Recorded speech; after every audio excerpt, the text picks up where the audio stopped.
Let's learn some more about stereotypes. I've given you a basic definition of stereotypes previously.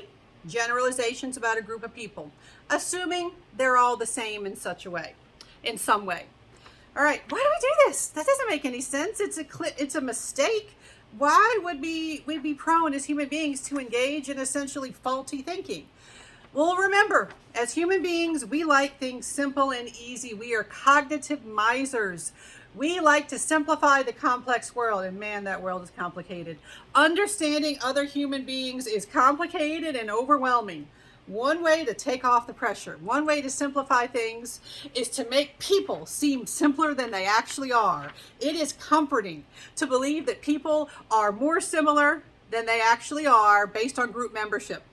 And so we very quickly, automatically, using our intuition rather than our logic, we engage in something called adaptive categorization. All right, adaptive means it serves a purpose. Categorization, you put things into groups, or people into groups. And so you have the instinct to group and label. You group and label because it has a survival benefit. If you had to sit there and logic through, is this a friend or an enemy? Should I talk to this person or not? You might be killed before you made a decision. There are advantages to making quick decisions about, what do I think about this person? What do I know about this person? So there are advantages to categorization. So we have this adaptive categorization. It helps us explain why we form stereotypes in the first place. So we create stereotypes as mental shortcuts. They are mental shortcuts. They simplify the world. We like to use them because we tend to be cognitive misers. We can form stereotypes and call stereotypes to mind very quickly. We don't always have time to use our careful logic to figure people out. So when we have to think quickly, stereotypes, unfortunately, they can lead to errors, but they can lead to quick decision making. They can serve an advantage. Now, one related concept involves in-groups and out-groups. And an in-group is a group that you belong to, or you perceive yourself as belonging to. An out-group is another group that you do not belong to. You do not have membership in that group.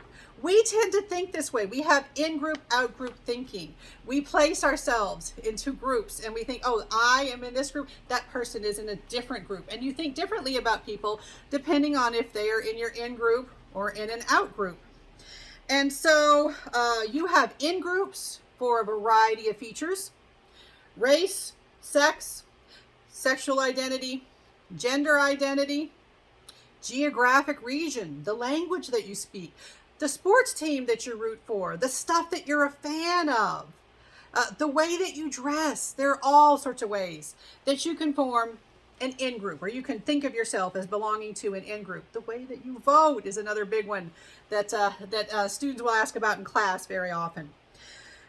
So why do we care about in-groups and out-groups?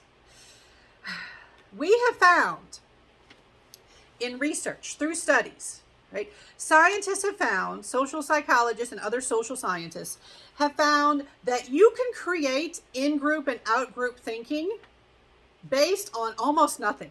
You can form arbitrary, almost meaningless groups, and people will start to do this thing where we tend to think positively about our in-group and negatively about our out-group.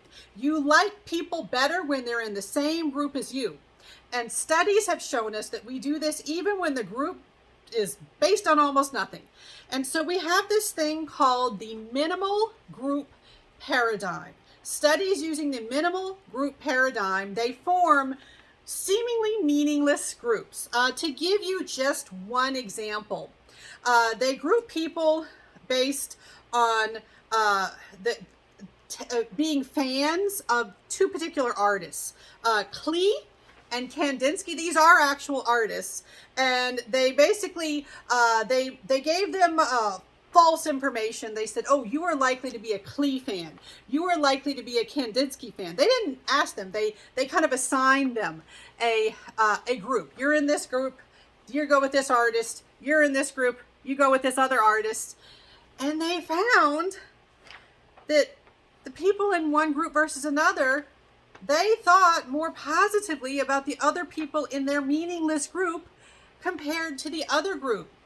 They've also done studies where they just give people different colored shirts, and the people wearing the same color as you'd feel more positively about than the people wearing the other color.